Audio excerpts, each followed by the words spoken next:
Finished.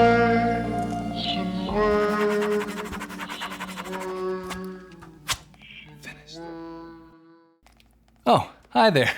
My name's Julian. You might remember me from 20 minutes ago when I was giving that lecture to you. I was asked to come and talk to you today, specifically y'all, about how I put together a song.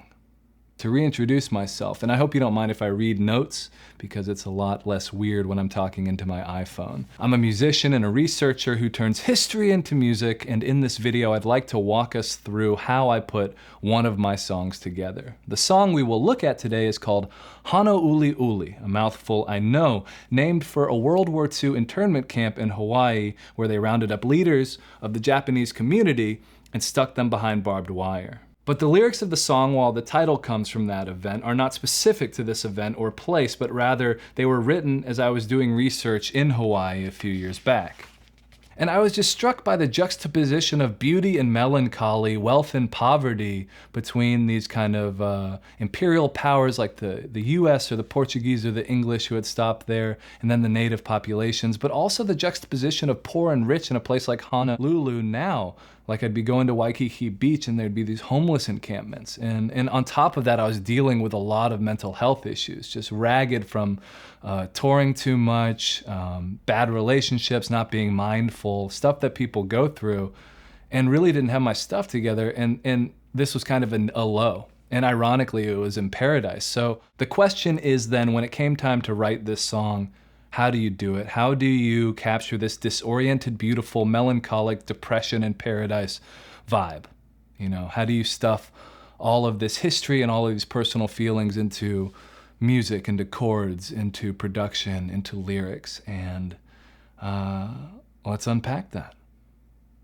I actually wrote this guitar part driving around a van on the Big Island. I was being taken to do a concert, and I was in a really weird place, in the most beautiful place, and I wanted to find chords that kind of suited it. So this is the first chord I just started fingerpicking.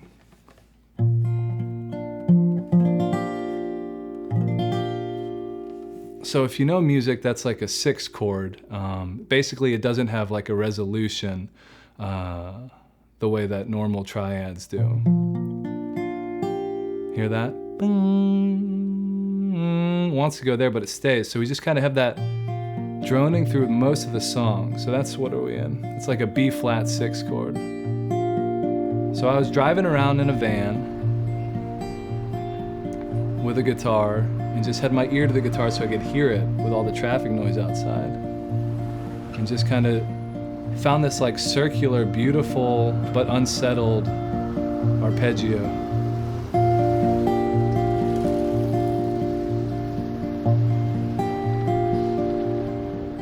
And I knew I wanted something kind of drony, so I kept that high note going when I switched to the 5 chord. In this case, what's that? F7. So this is an F7 9 chord. Once again, the numbers just mean it's not simple. So those are the only 2 chords I'm working with in the verses.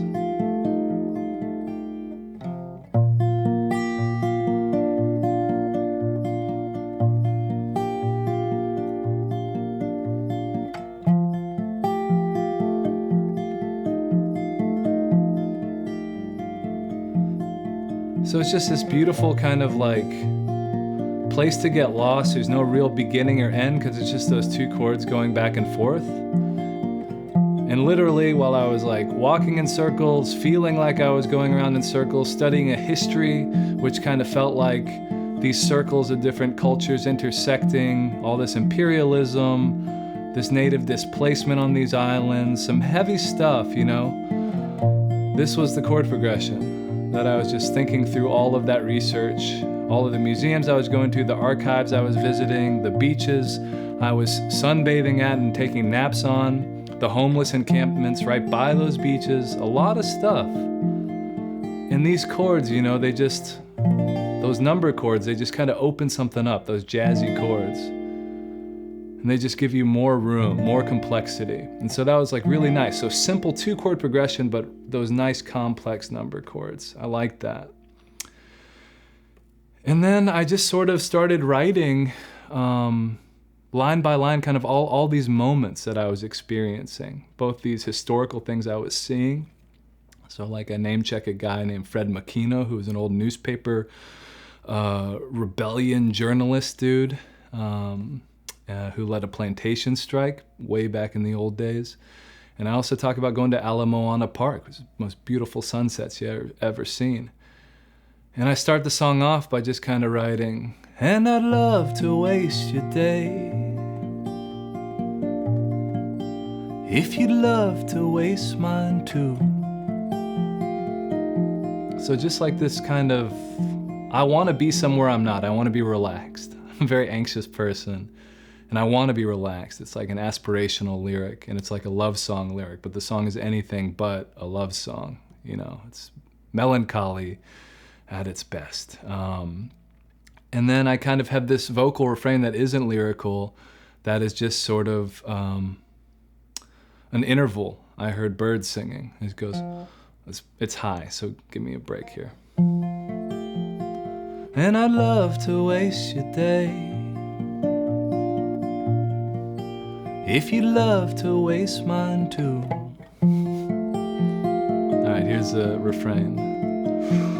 Hit the note.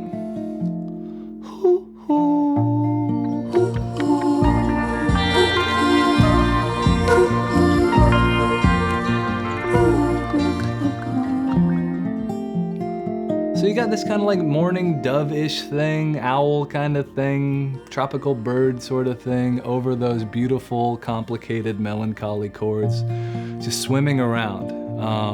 And that's kind of where the song itself, the chord progression, the lyrics are built. And there is an actual chorus to the song, which kind of hammers home the real sad edge to what I was experiencing. You know, this really sad privilege of like being able to afford to go to Hawaii and then being depressed while you're there. And so that goes like this, leaning into the minor chords to kind of hammer home that sadness a little more.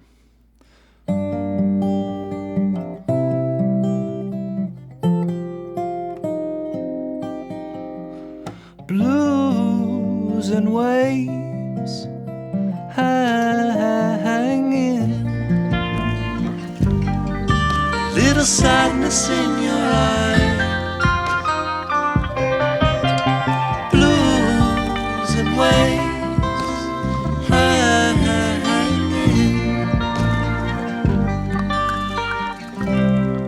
a little more to paradise. Ooh, ooh.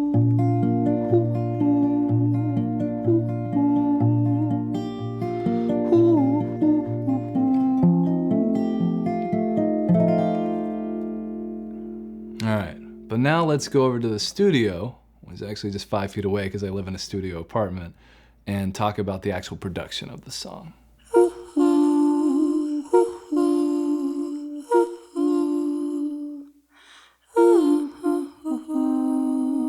Kind of talked about how I built the song just with a guitar and my voice, melody, chord progressions, lyrics, that kind of stuff. I want to talk about when it came time to get into the studio, what did we do? So let's start with the percussion, which is really important for this album that I just made in 1975, because like I did on all of the songs on the new album, I took samples from field recordings produced while I was doing research and turned them into my percussion tracks. So let's just take a listen right now.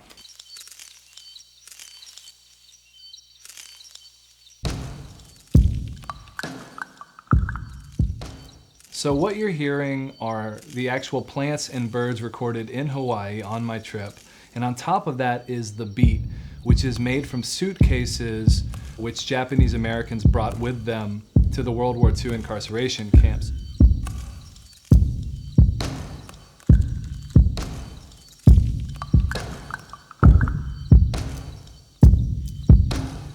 So our rhythm is grounded in both place, the sound of the flora and the fauna of Hawaii, and then also the history, which in this case comes from people being told to take only what you can carry as they were rounded up and put into these Japanese American concentration camps scattered throughout the mainland. So that's the beat, taking these pieces of history that I research as well as the places that I go to, and on top of that we record everything else. So let's go to the electric guitar. The sound I wanted was more warbly, I guess, for lack of a better term. One of my favorite birds, the warbler. But also what I mean by that musically is like when you take a cassette tape and it's kind of worn out, and instead of like a straight pitch like ooh, it's kind of like ooh. So there's like a vibrato happening. That's what I mean by warble. And I have a lot of effects pedals that I can run my guitar through and sort of create this warbly sound. And when you have multiple guitars playing the same part, like for instance,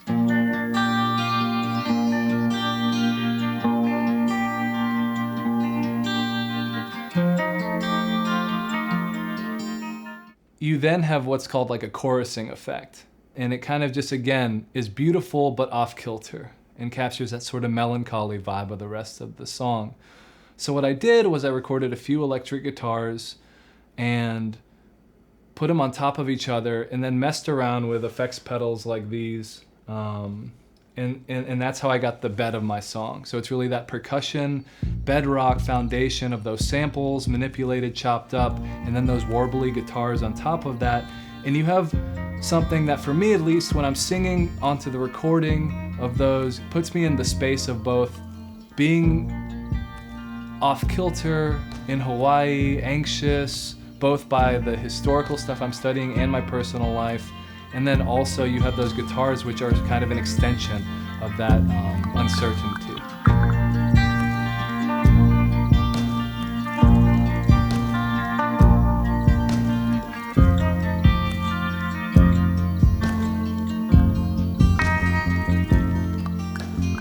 And so that's basically the whole song. There's some cool stuff that I'll show you now. When we get to the chorus, what I did was I recorded each chord individually, like that. So I just would record that, and then we put it into this blooper pedal, and then we would reverse it. So you have a lot of backwards guitars. So each chord, I would play this pedal, and it's easier for me to just kind of show you what that sounds like.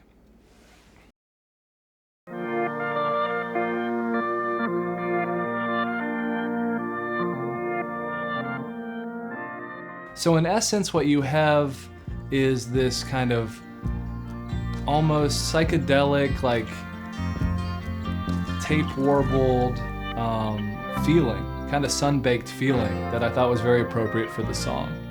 And the last thing that we did was we actually took Amelia, who co-produced the record with me, we took her vocals and put them through another looper pedal and kind of messed around with it, so you have this kind of recurring ghostly voice. And there's little details like that mixed in throughout the song.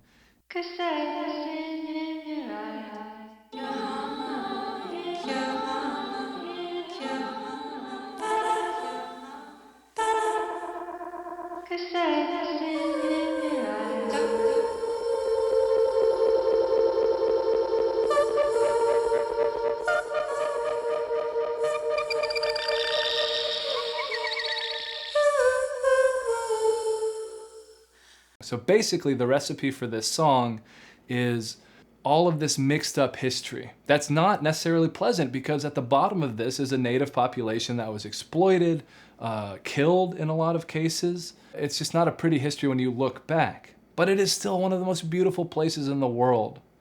All of this, the warbly guitars, the percussion, you know, that's kind of like how Honouliuli got made. So, enjoy.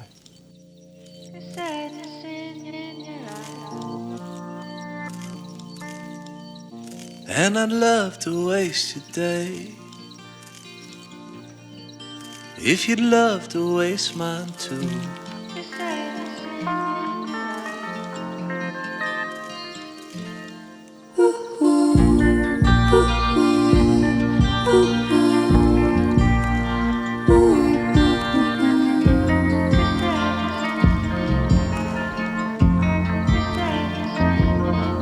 So we met at the museum, asked to hear the elder song.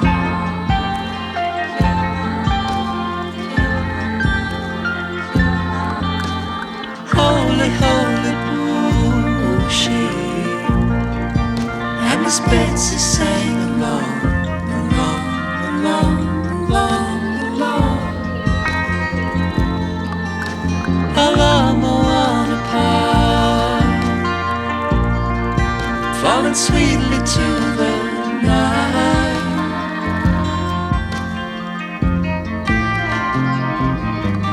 And I set my inspiration from the old plantation stride. Blues and waves hanging, a little sadness in your eyes. Blues and waves hanging, a little more to paradise. Ooh, ooh, ooh, ooh.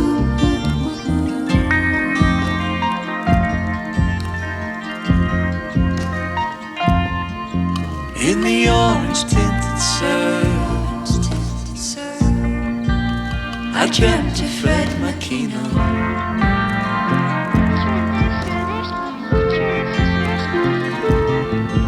and his rebel-led prayer by the Hapa Issei.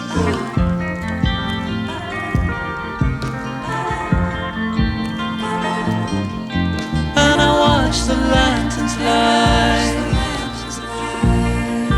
flicker sadness in your eyes.